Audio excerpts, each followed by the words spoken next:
Welcome, everybody, to this week of EGFC Leads. If you've never joined us before, EGFC Leads is a weekly web series brought to you by EGF, where we focus on a variety of topics from mental health to managing teams.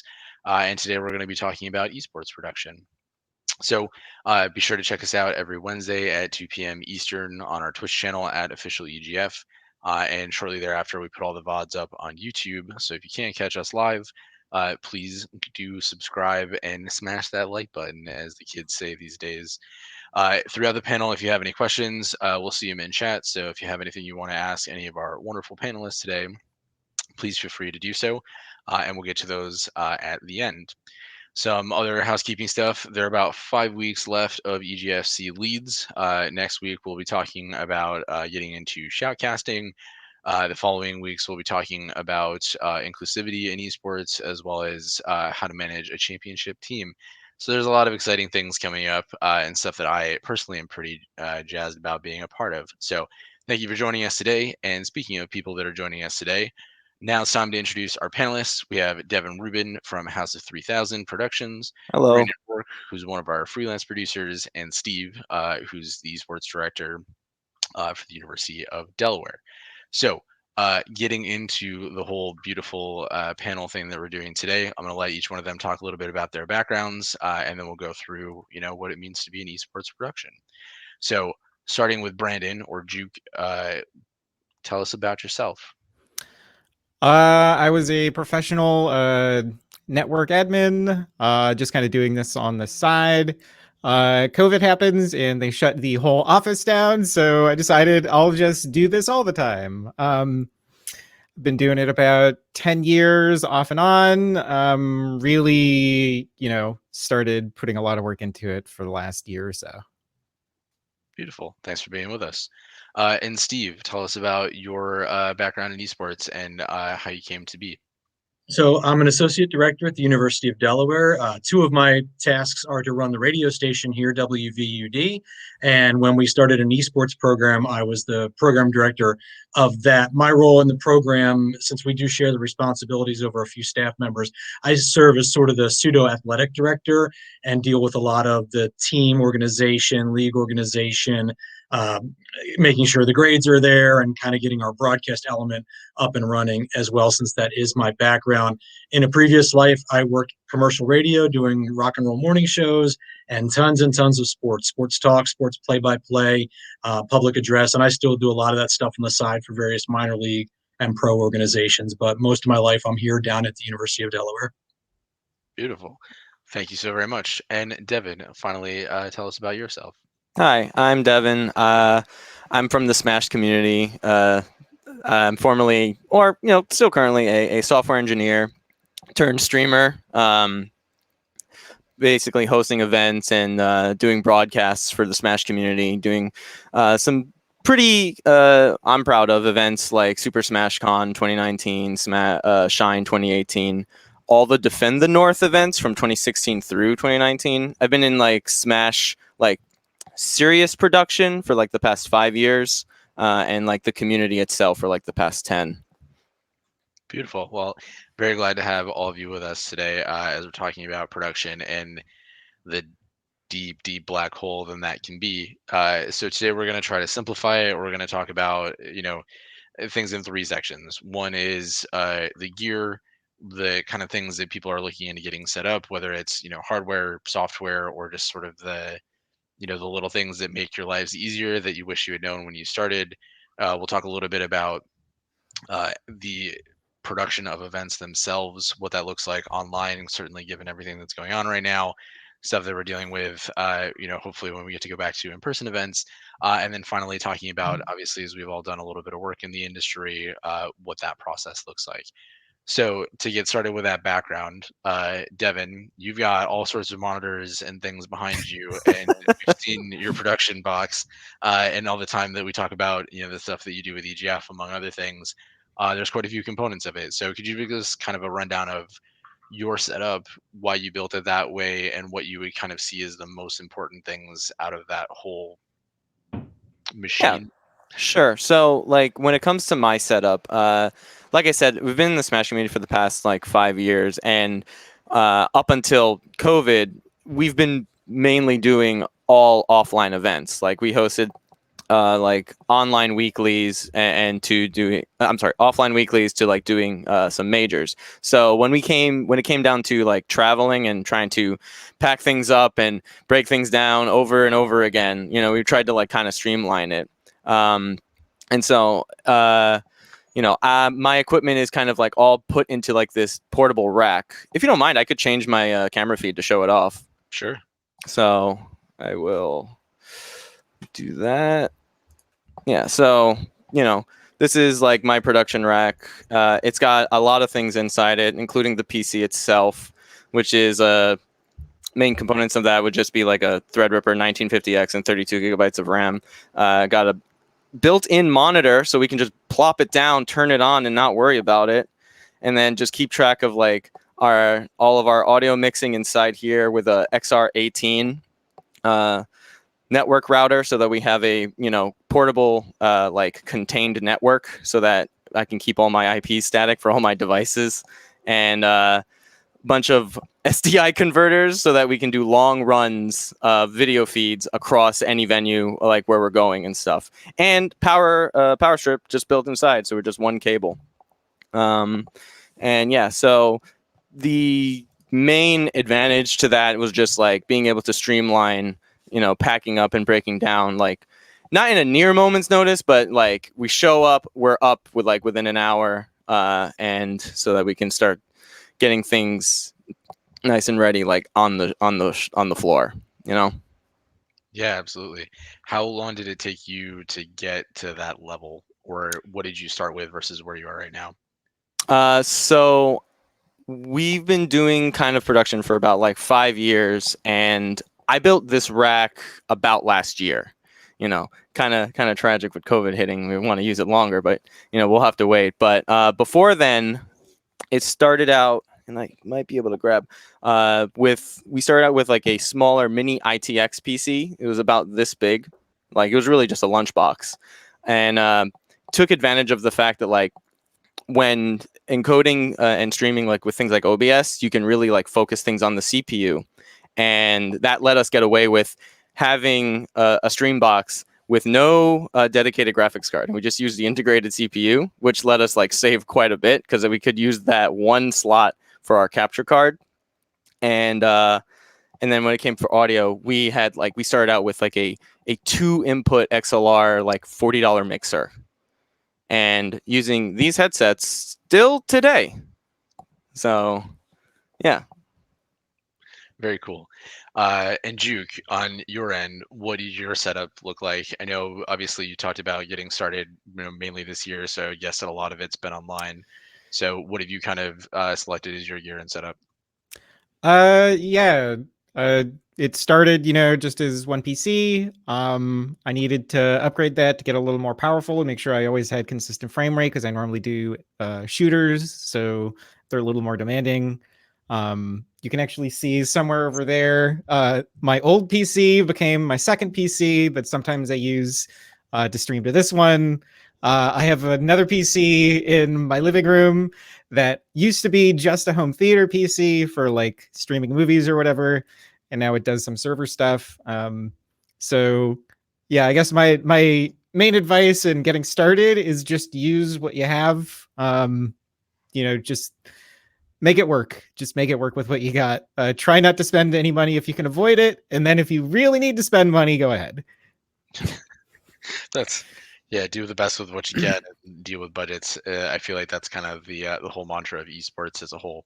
Yeah. So appreciate that. Steve, you're in kind of a unique position because you have an entire university that comes with a facility. So can you talk a little bit about the development of the facility, kind of the concept that you went in when you were, designing the concept and ultimately getting to the point that it is now, and then talk a little bit about how that played into some of the plans you have around using it for broadcast? Yeah, I think when we initially started to discuss the space, and we had a space in mind that we were able to convert into an esports arena, it's not a terribly large space, so we had to make decisions about how many computers is there going to be a stage for competitors, or is it just going to be like a LAN center type setup? So we arrived at it would be a combo. We'd have 6 computers on the stage for our competitors. We'd have a strategy room, and then we'd have X amount of computers. I think it's 28-ish on the floor. So you start to run into space limitations, and broadcast was something that we always knew we wanted to do. But how do you fit it into this footprint, knowing that you also want to have the strategy room, and you also now have the stage, and there was some ADA compliance with the stage that changed the spacing of it to add ramps and things like that. So what we ended up with was a small area that is facing the outer corridor of our building. So as people walk by on tours, they are actually looking into our Shopcast area. So it's great placement. It's not terribly large, and we're at the exact opposite end of Brandon in that we bought everything. We're not ready to use it all yet, but it's all there in that tight little space that maybe 2 or 3 people can work out of. We were just getting set to get trained on all of it last March when COVID hit, and actually the company that did our install, they had traveled to Washington State. So having them travel here when they were just in the first hotbed of COVID in the country wasn't a good idea. So we just literally had them in last month to do the formal training, although we had been kicking the tires and playing with it for a while. And I can tell you a little bit about our system. It's really set up for a 2-person broadcast team and maybe a producer sitting off to the side. Blackmagic 40x40 and a rack audio mixer feeding into an ATEM switcher, Go XLR mixer for the audio, and then it's all sent into OBS. We've got a couple of Stream Deck devices at both of the Shopcast computers. So it's really a lot. And if we're talking about bringing newer Shopcasters in, it's probably going to be paralysis by analysis at first. So we're looking to make it as easy as possible and do basic things first and then develop from there. Beautiful. And can you talk a little bit about, as you were thinking through, again, everything you talked about with design, all the machine elements of it, could you talk a little bit about the vision for where you wanted it to be? And obviously when we get back to the world where that doesn't is not impeded as it is currently, what you're kind of hoping that'll look like? So the vision for broadcast really is to mirror what we've done with the radio station, in that we're tied in with an academic course from time to time. So you can actually take sportscasting as a winter class occasionally here at the university. So if somebody wants to do it for a credit, that's great. But more of our people are doing it as something they're trying to build skills to use for job searches later. You don't do that over a semester. You do that over 4 years. So our radio station sports department, people have been doing football games and basketball games for 4 years, getting better and better each year and adding more degrees of difficulty. We see the same thing for Shoutcast. We'll find people that are interested in being on-air talent. We'll find people that are interested in being, backside production. Maybe some people from marketing or sports management, like putting game notes together for the announcers to use. So that's kind of the vision, a mix of academics and also a mix of people that are doing it kind of on their own track. That's what we see for the future. That sounds like a dream, and something that me as a layperson would love to come in and just like press all the pretty buttons. My dad, who works in TV production, when I was much younger, used to let me come in and use all the broken equipment, so I could just sit there and pull on all the cool levers that they had. It's a very exciting time. I'd like to say that I've matured since that point, but I think in reality, I'm still that same kind of person. Always are fun. Yes. So, kind of going into a little bit deeper into the equipment side of it, let's start with Brandon, and sort of, you're just getting started. You're thinking about, the journey of esports production. What would you consider kind of like the key components of starting out?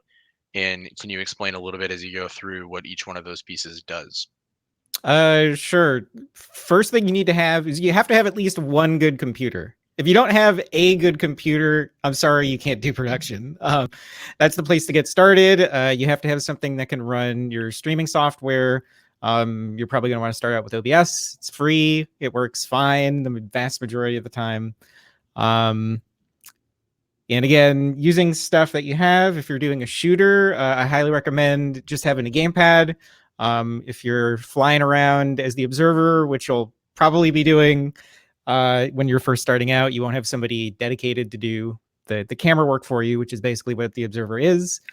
Then you want to make it smooth. You can make it look, just look like the nice overhead cameras that they get flying over the football field or whatever game it is you're doing. It'll look good if you're able to do it with analog controls. Other than that, you just start investing in stuff as you feel like you need it. I thought it was nice to get analog controls for volume, so I spent, I think it was $60 on one of these. You get little nice faders, knobs, and things. It's just something you can't really get with a keyboard. And then don't be afraid to customize everything you have, whether it's like OBS or a piece of equipment like this. Just tape, labels, makes it easier. Nobody can remember what all this stuff does. Yep. Very good point. So if we think about it as sort of like the base level, Devin, obviously over the last couple of years, you've gone into the world where now you've got, as you put it, the mobile studio, the box, and all that kind of stuff. Mm-hmm. Can you talk a little bit through your process in selecting that equipment, what each piece that you found to be most important actually does, and kind of which or what you felt was the most important as you went through that process? Yeah, sure. So like I said earlier, we started off with like a mini ITX PC with no dedicated graphics card because we could just kind of put most of the load on the CPU for the encoding. Plus, since we're not like running any games on the computer itself and we're doing things through capture, we were able to get by. Like the first capture card we started out with was one that I had already had, which was an AverMedia CO27, which was a great like $90 capture card that did 720 60 FPS. And at least at the time, like streaming to Twitch and kind of still now, doing more than 720 was given the bitrate constraints, was a little bit unnecessary. So we're like, okay, that's good enough for like clear picture, and then we kind of like went from there. Started off with like some of the what was it, C9, not C920s. Those are like those are really popular webcam at the time, but the C930s, where their camera were like had like a slightly wider angle, which when you're getting started, like one of the things that you should look out for is that you don't need to get the most expensive cameras. You just need to get cameras that that will give you a shot, and then like learning how to do proper shots and like getting lighting for that is much more important than getting like a $4,000 camera. Don't get too many webcams though, because USB is secretly from hell, and eventually things start to not work, and then you eventually upgrade to like plain just video feed capture. But I would say like one of the more expensive things that you would get, like at least starting out, or at least like the most expensive thing relative to everything, would be audio.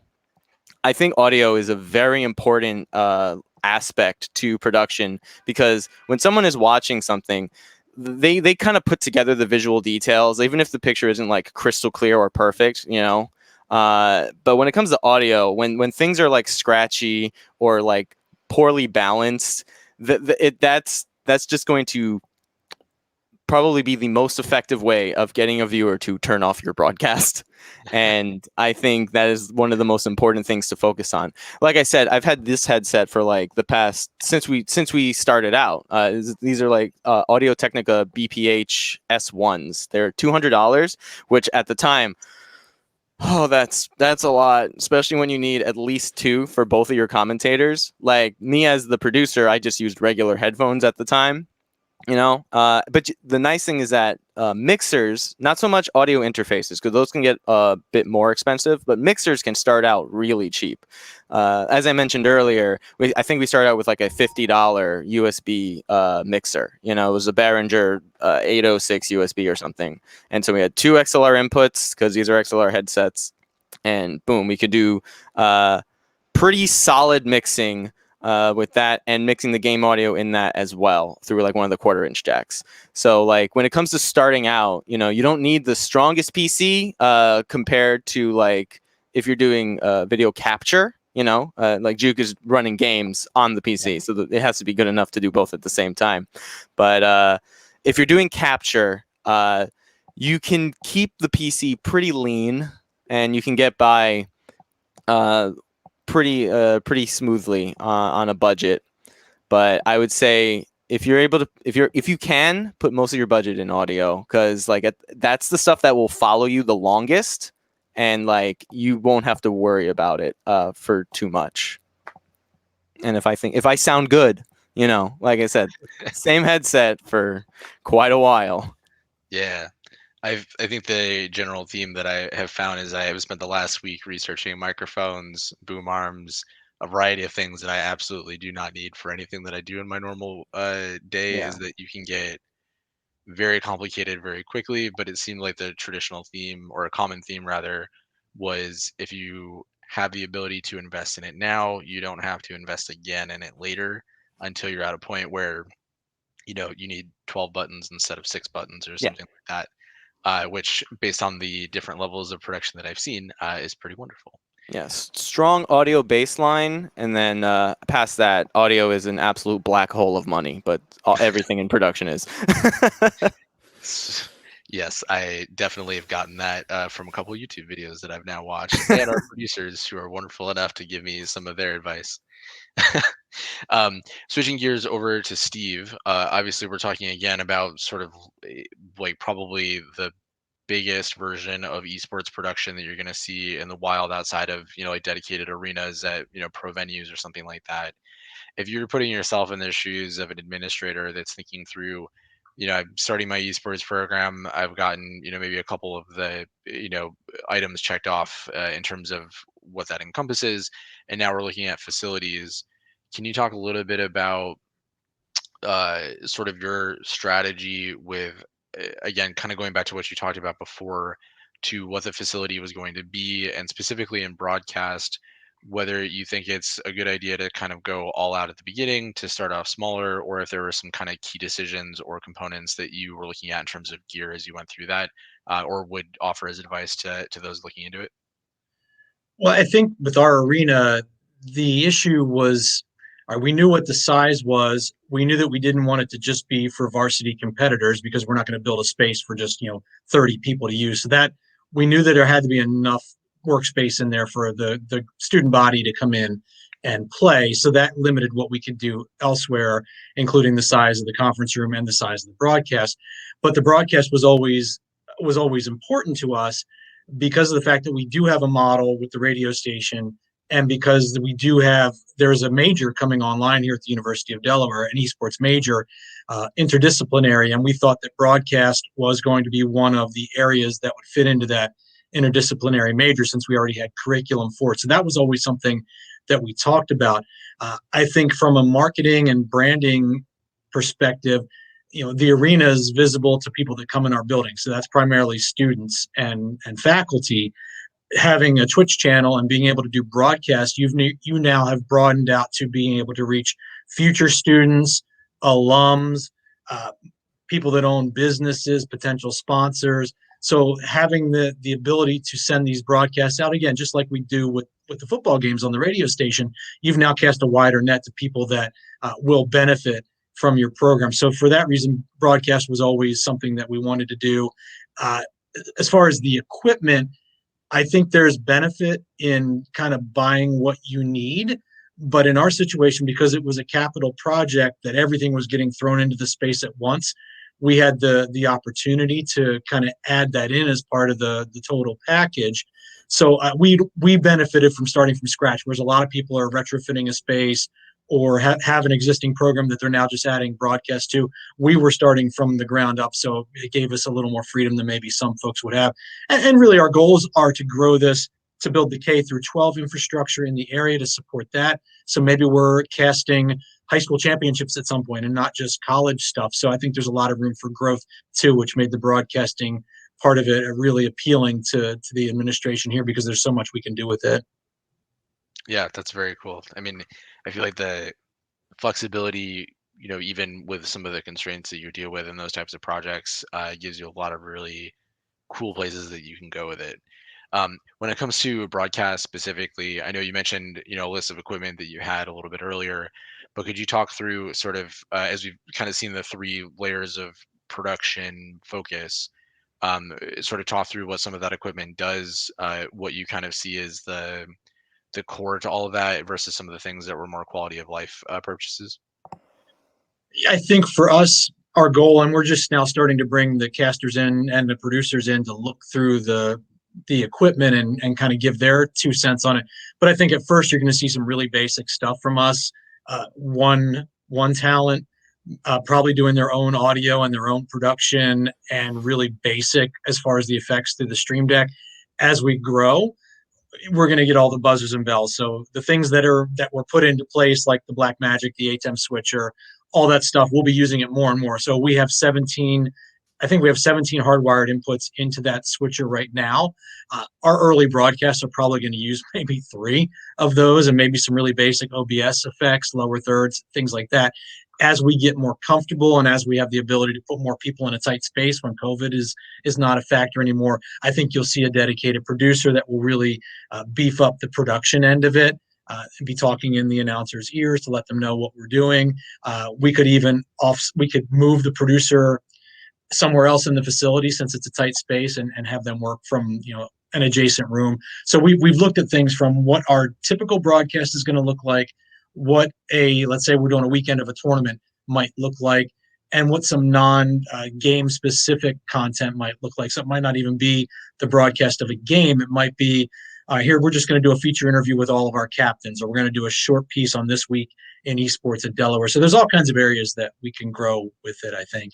And the equipment will come into play as we do more and more. We'll need to use more and more of the features of the equipment. Makes total sense. That's an exciting place to be as you're thinking about growth in the future and all the fun toys that you get to play with.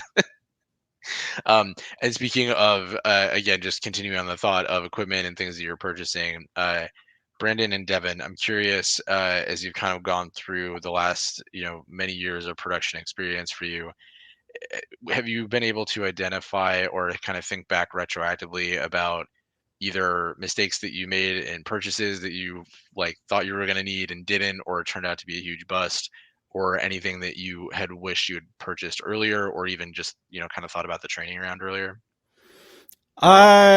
Especially if you're doing several games, in your normal schedule, just make sure that whatever you're buying works with all of them, or at least the ones that you want it to work with. I remember for Overwatch, I ended up getting a little controller like they would use for CAD. It has the 3D motion. I couldn't really get it to work for what I wanted. My advice is try to find somebody who may have used whatever you're thinking of getting before you buy it. Ask for their advice. Hey, does it actually work? Is it any better? That can end up saving you some money. It's a very good point. Devin, anything that kind of comes to mind for you? Yeah, sure. So when we started out, we were kind of, because it was like a real side project, we were kind of very careful with what we were buying. So we didn't make any huge mistakes. One of the things which I kind of alluded to earlier was don't get too many USB cameras. They kind of, the amount of Windows reboots you have to go through to get them to behave can sometimes be a real pain. But I think the biggest quality of life thing that we ever got that I totally wish we had got sooner was we bought these, and I don't know what the brand was because it was some random thing, but it was this pan tilt head that you could put on top of the tripod to put the camera on top of it. So then we could control, we could just move the camera to adjust, because when you have player cams at a tournament and players sit down at the stream setup, they're not going to sit all in the same spot. Some sit farther, some sit closer, some do whatever the heck they want. It's quite frustrating because then it kind of basically disables your scene. You're like, oh man, I have this really cool head-on player cam to really catch their emotions, but they're over here, and it just looks terrible. So the biggest quality of life is definitely buying those pan tilt heads. So it's the P and the T, not the Z, but yeah, just being able to keep your players centered. And then after that, this is a little bit more down the line, but ever since switching from our analog mixers to digital mixer, but the XR18, oh my god, there's just so many great things you can do with just audio matrices, and mainly we use OBS as kind of our video mixer. So we have an 8 input capture card. But yeah, when it comes to like quality of life, just if you have a way to keep people like where they need to be, you know, well, like, and when it comes to like hosting tournaments, we are herding cats, so they don't really behave like you want them to. So yeah. Very good points. I feel like that's again a very common theme across so many different aspects, not even just direction. I really appreciate that. Well, if we shift away a little bit from the hardware side and we start to look at software, this is something where I feel like I've spent like endless hours watching YouTube videos and reading everybody that will talk about anything from, the basics where I think we all started with OBS, going all the way to the super professionalized things that cost like hundreds of thousands of dollars to use. So, can you all talk a little bit about sort of your progression through software, where I know you kind of have your preferences for your use cases, but can you talk a little bit about what the software is, why you picked it, or whether it's used for different use cases, and sort of what you would suggest for people as they're kind of thinking through that process on their own, and start with Brandon on that. Yeah, so when you're making your first production, definitely just start with OBS. It's free. Again, it does most of the stuff you want it to do. As you're adding sort of, don't think of it as adding software, just think like, I want to add a function, and what can I do to make this work? If you add software, you'll get a bunch of things you don't need. If you add function by function, you'll get what you need. And again, start by asking people who are better than you, who know what they're doing. They'll usually point you in the right direction. They might not tell you how to use it, but you'll at least get the right program. Voice meter is another common one that people start with, as far as getting virtual cables so that you can split things, control them a little better. And once you're sort of getting frustrated by the limits of OBS, you might want to switch your production software. I've gone to vMix. It's definitely better in a lot of ways. You can get the trial for free for 60 days and just play around. It's a much more like professional piece of software. You get a lot more features. You can play around with things that might not be like what you see on TV. It's kind of designed more for TV, but a lot of people in esports use it. I know some of the top level CS people use it. I've seen it in top level Overwatch stuff. It has a lot of things you need. I can't even go into everything. I would say just if you feel like OBS doesn't do everything you want, download vMix, just play around. You might have features that you feel like you couldn't do before, and you might find stuff that you didn't know was possible. All very good points. Devin, has it been mostly the same for you, or have you taken kind of a different path? I'm slightly different, and I'm this part I might be a little bit less useful unless you're looking at this at the point of view as like a computer science student, because I'm a software engineer at heart. I love programming, so really like streaming and programming was just maybe my way of like combining my passions of programming and like the Smash community, but I started out like hosting like little training sessions like in my house, like when XSplit was the only option, so I've been kind of on OBS since it came out. So I've seen like, what is now known today as OBS Classic, and then moving on to like OBS Studio. But Juke kind of nailed it on the head where it kind of just like, figure out what are the things you want to do to like improve your production. Like what function do you want to add? That's a great way of putting it. Like something that I use a lot is like instant replays. So, if you're down to get into the nitty gritty, you can try and figure out how things behave and interact with each other. Like I can like, for my replays example, right, I take advantage of like the OBS Studio replay buffer, and so like I literally have a file scanner that just checks for a new one, and then I can go back n replays, how many I want, and then I can control the playback through like WebSockets and stuff. So like production from that standpoint, like is a super awesome way to get like a lot of immediate visual feedback, like as a programmer, because you'll spend hours and hours just like making something, but like you won't be able to see it work until like way later. You know, this is stuff that like you can get like a pretty quick reward and be like, oh man, the video plays, awesome, and then you add a little bit of playback and you're like, oh wow, I can do slow-mo and fast forward, like that's sick.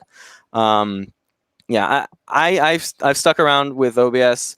I've done a lot of like little tinkering and additions on like a more software development side. So when it comes to like pulling up features, like assets and animations and stuff, you can automate a lot of that with web browsers, which OBS and vMix and a lot of broadcast equipment now kind of just support browser plugins. So if you want to make some real cool production JavaScript animations, or like make a nice cool backend to keep all of your assets nice and ordered, like in a database and stuff like that, production can be like a really cool way to like combine passions. Like I said, I was a competitor in Smash, and and streaming was like a fun side thing, and then I used programming to kind of put it together and make some really sick stuff. As someone who has seen those firsthand, I will agree. And it definitely seems to make life a lot easier. Is there a specific place that you would point people who wanted to start down that? Is there like a Stack Overflow place to start, or anything that would kind of give you a concept of how that works or where to start with it?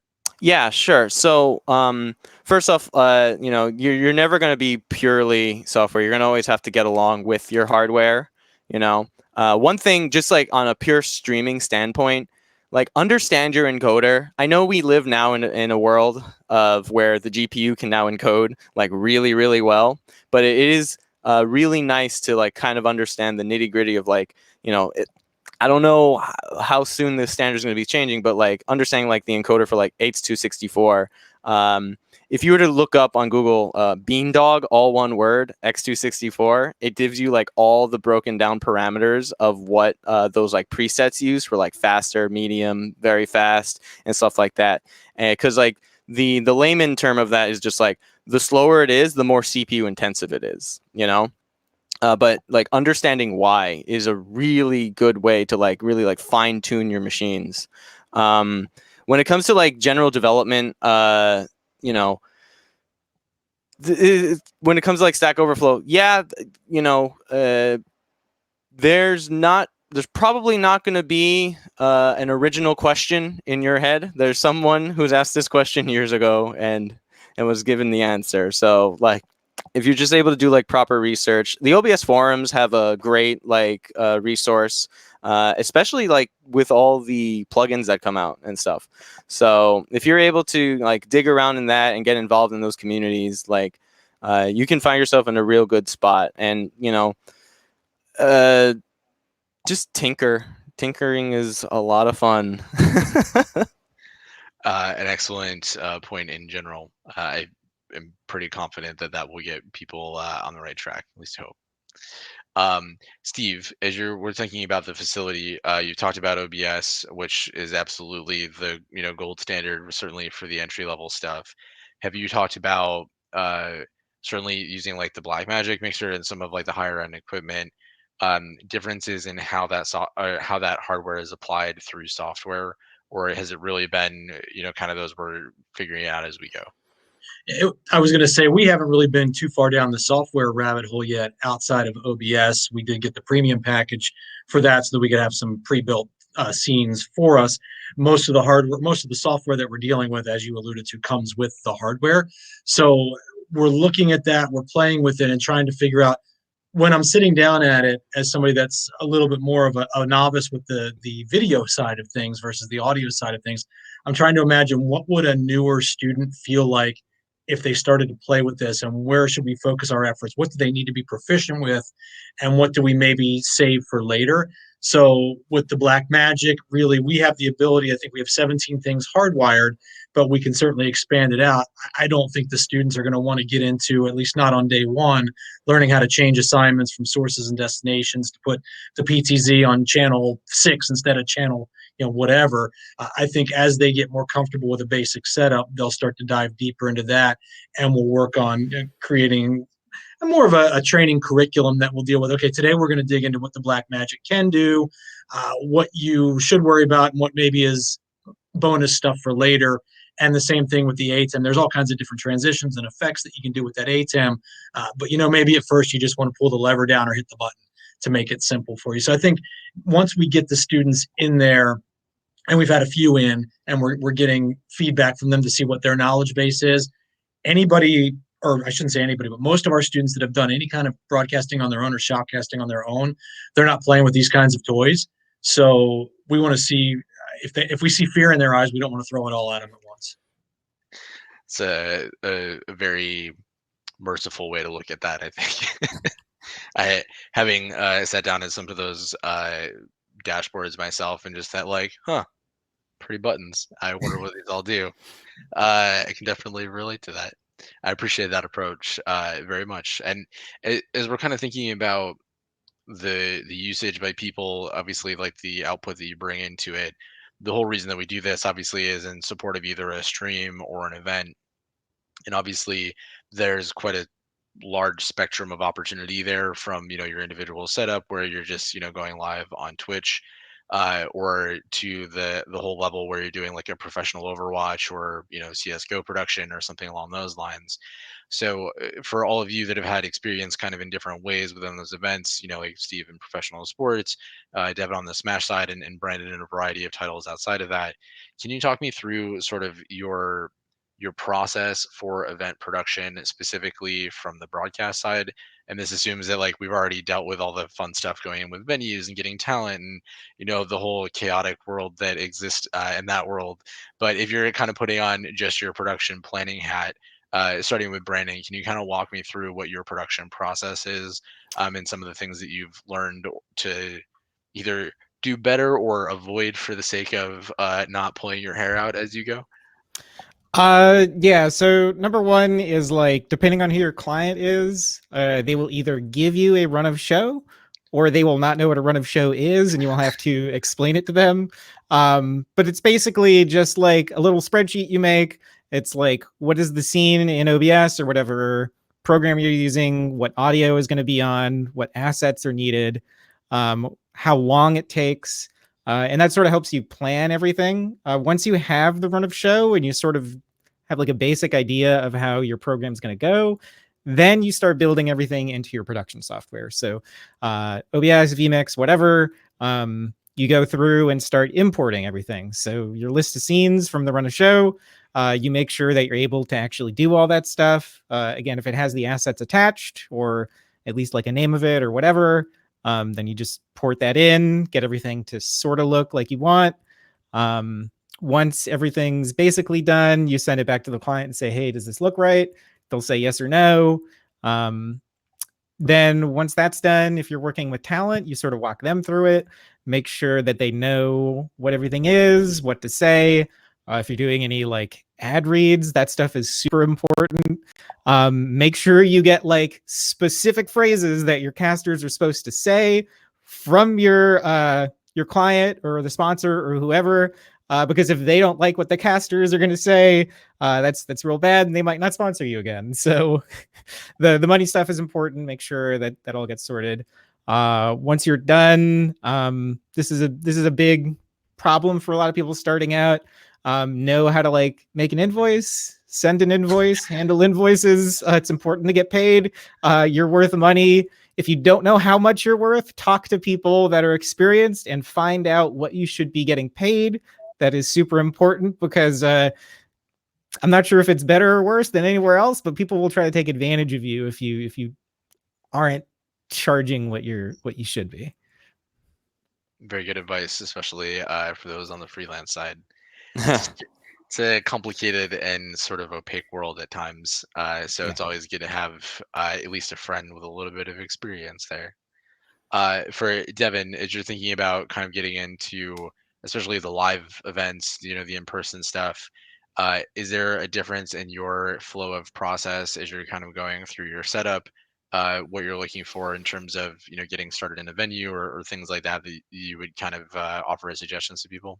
Yeah, absolutely. I think one of the biggest differences from having to be online during this time is that there's such a huge human element removed from the production, and I think that's like one of the most important thing about these events, because like no matter what game you're playing or sport you're playing, you know, it's about the player. It's about um, their struggle and the grind of improving, you know, like that's where like the inspiration comes from. And so when it comes to putting together like in-person events, more so it's like it's trying to capture that, because like the game or the sport, that's just the medium for us to like express that part of us.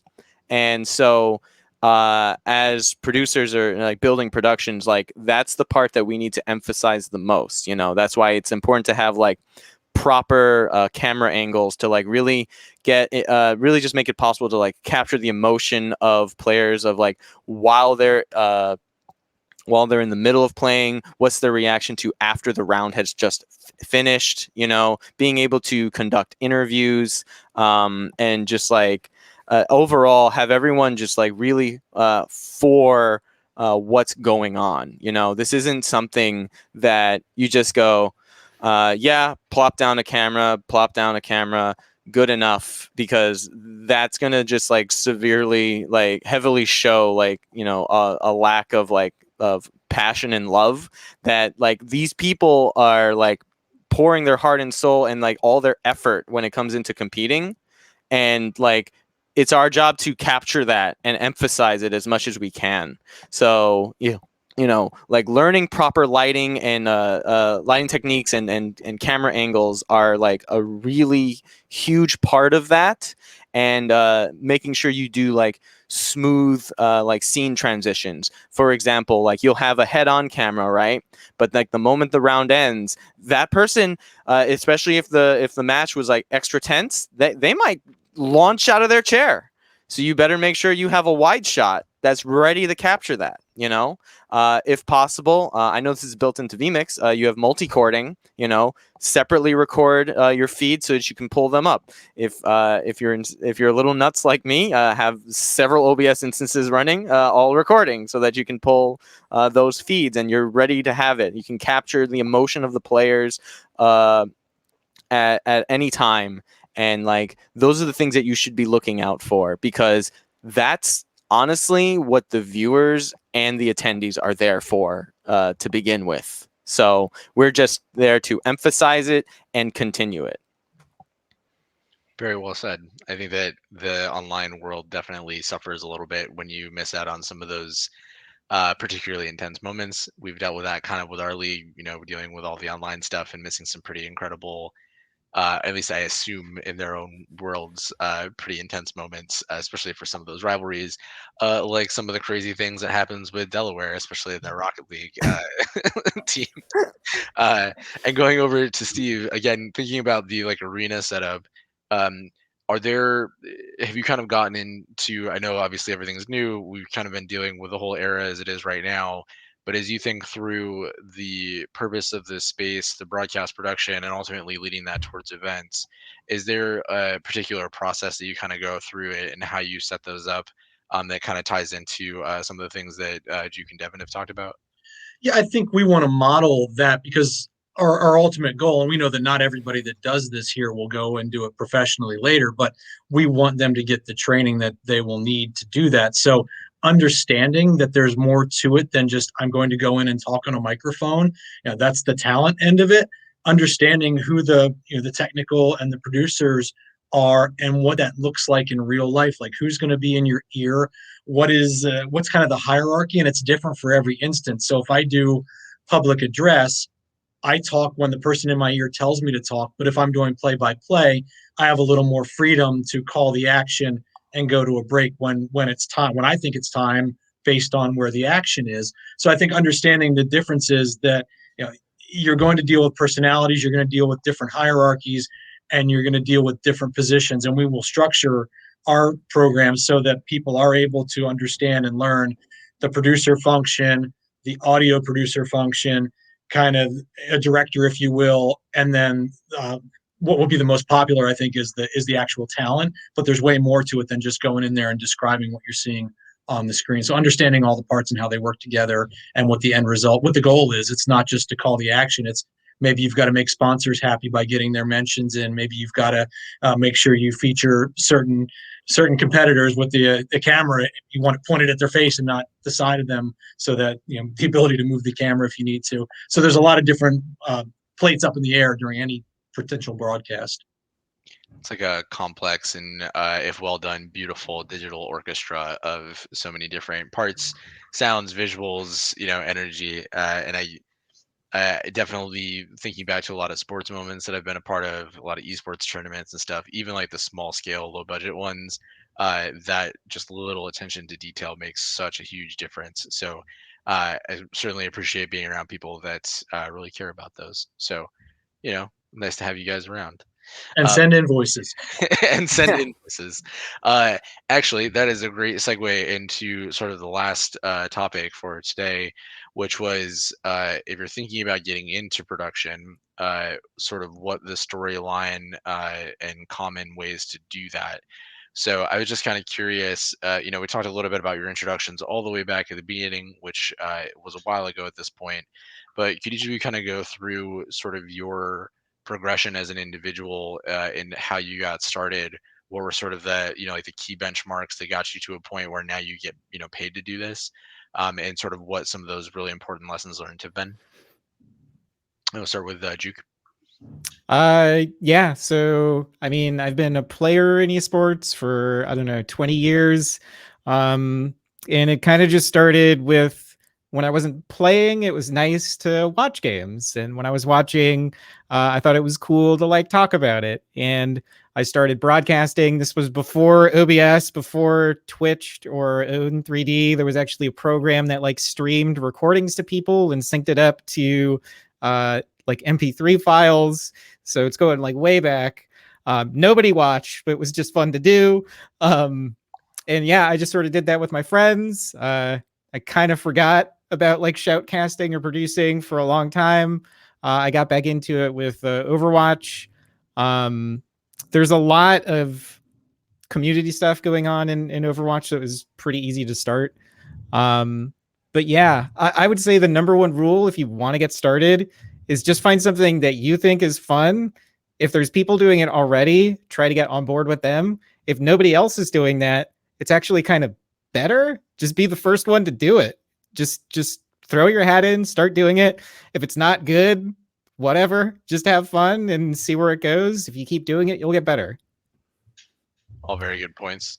Is there any sort of, to expand on that, any specific either mistakes that you think back to or things that you would wish you had known a little bit earlier that you give as advice to people that are either just starting or a little bit further along looking for their next stage? I wouldn't really consider it a mistake, but especially when you're first starting, you'll probably be doing everything yourself. Try to get out of that as soon as you can. Ask friends or people in the community, whatever your community is, for help. See if they're interested, and go from there. Build it starting from just you. Go from there, hopefully soon, because it's not easy to do everything.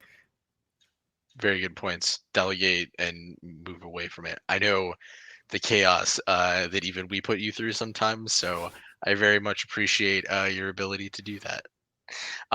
Devin, same question to you. Can you tell us a little bit about your origin story and some of the lessons that you learned along the way? Yeah, sure. So, like I said, like a lot of this is very heavily woven in just like growing up in the competitive Smash community. So like when Super Smash Brothers Brawl came out in like 2008, that was like right when we were getting into the tournament scene and getting trying to grind and get better. And so like we would try to host training sessions.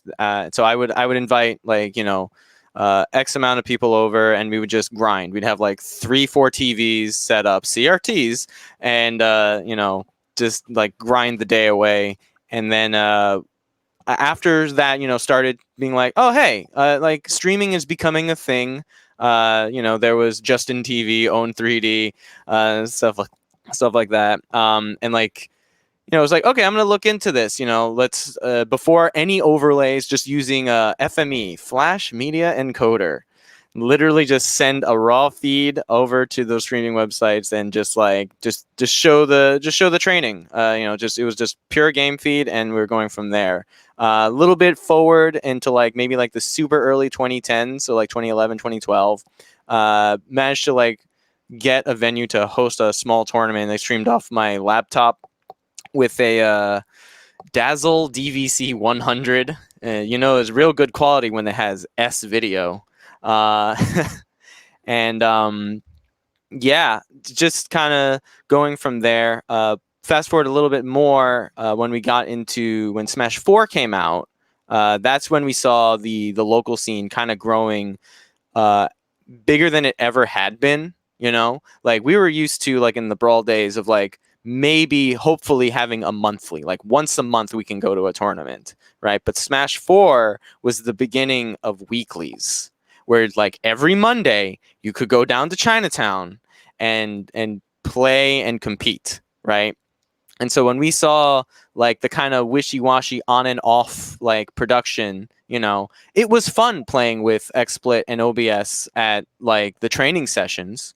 So when we saw this, like we had a little Smash crew at this point, which we know we have now like lifetime friends for, we see this production and we're like, we could maybe do this better, And so it was just like, we're going to invest like $2,000. It was like me and my friend, 1,000 each, just build the PC, get the mixer and all that.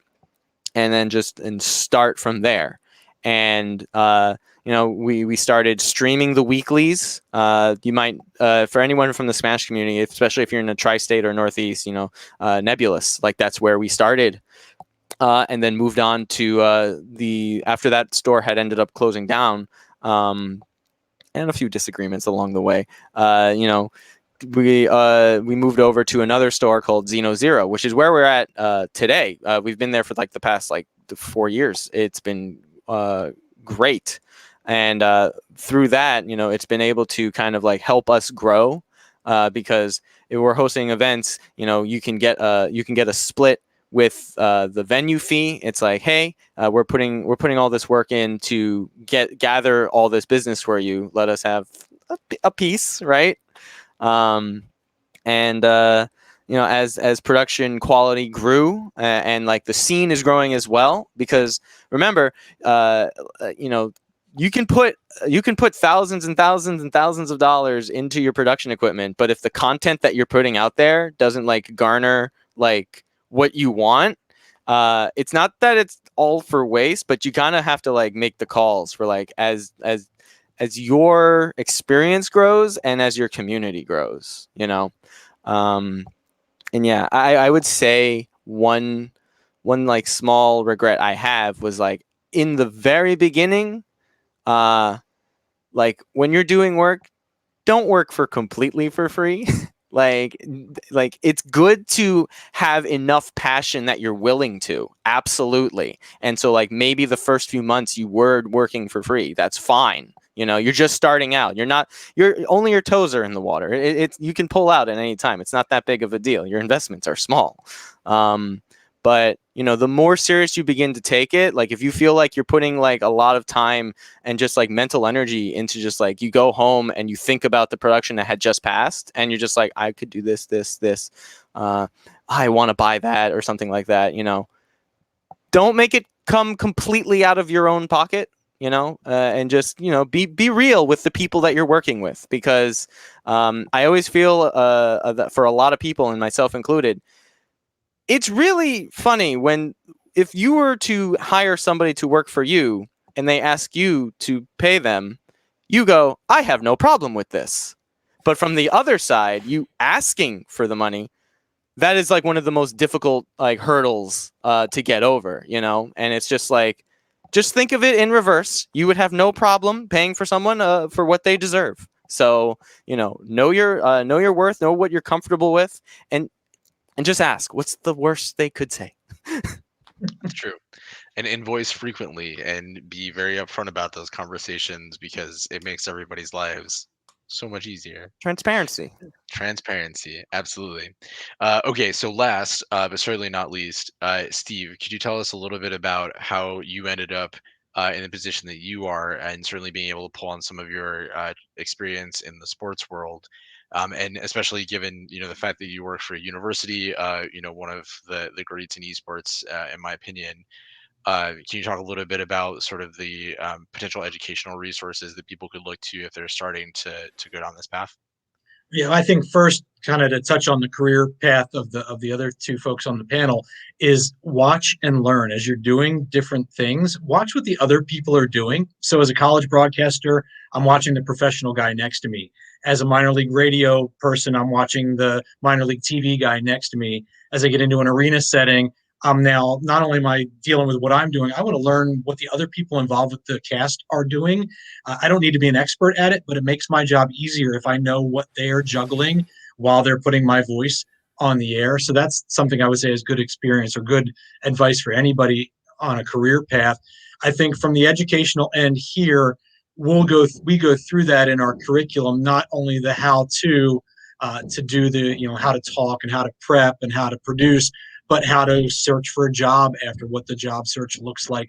Those are things that we do inside of our curriculum, teaching people what the right way to approach an employer, the wrong way to approach an employer. Some people are very shy and they're afraid to approach an employer about, pay me, I did the work. Or they're even afraid to approach, did you get a chance to look at my package, with my broadcast stuff? You can't lose a job that you don't have already. So we do tell people to be persistent and expect more rejection than acceptance. But if you keep your eyes open and learn from other people and absorb the curriculum, not just the stuff that you like to do, but the things that other people around you need to do to pull the broadcast off, you'll be on your way. Very, very good advice. Can I just append that with like one thing? Absolutely, Devin. Steve brought up a fantastic point of like saying like just watch others, and I think this is like a really big point for people who are specifically focusing on esports. Please watch some sports, whether you're interested in them or not. Really watch like sports productions. They've been doing this a very long time. They know what they're doing. Look at how they do their transitions, where they do cuts or fades, or like where the assets are, and like see what you can emulate.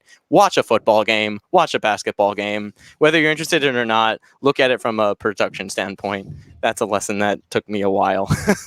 Oh yeah, but then it becomes a curse, and then everything you watch, you're always like, "Oh man, they should have cut there," or "Wow, why are those sound levels that way?" And it's a tough place to be. There was a UFC fight I was watching with my friend once, and the video feed was not full screen, and you could see one line of pixels at the very top, and I couldn't take my eyes away from it. I was like, guys, just up a little bit, one pixel. It's the curse of knowing what happens behind the scenes. But well, we're at the hour now, so I wanted to say thank you so very much, all of you, for joining me today. I feel like I learn a little bit more about production every time I hear you guys talk, so really appreciate that. So to close out, if you have anything that you would like to plug, other than obviously they should be watching EGF broadcasts every Monday through Thursday on twitch.tv/officialegf, please feel free to go ahead and do so. Start with you, Juke. I don't have anything to plug for myself. Whatever about that. I'll get jobs or I won't. As far as resources, Devin was talking about replays. There's one called Clipmaster from Urs, which is great. It was developed for the Smash community. If you're looking to get into broadcasting, I would suggest broadcast.gg. They have a great Discord, lots of active people. I'm sure Tyler has gotten some people from there before. There's paid opportunities, unpaid stuff, lots of discussion. It's a good place to start. Beautiful. Devin? Follow us on Twitter at House of 3000. It's just the same way as it's on the screen. Honestly, like all of our social media, we do on Twitter, YouTube, Facebook, if you're into that, and Twitch, twitch.tv/House of 3000. Even before COVID, we were hosting Wednesday nights every week, and we've transitioned that to online weeklies for the time being. If you're in the Smash community and you're in like the Northeast tri-state area, definitely come check us out. We upload all of everything that was on stream to our YouTube channel, so you can really use that footage to study your play and grind and get better. And we're just like we're a welcoming community.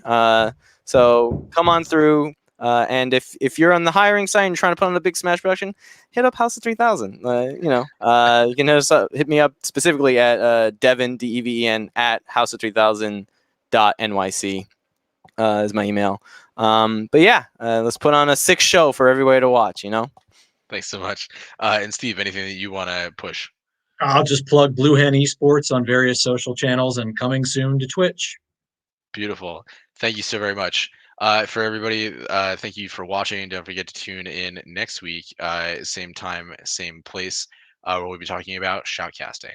Thank you so very much to everybody for being on the panel. Thank you everyone for your attention, and I hope you all have a great week.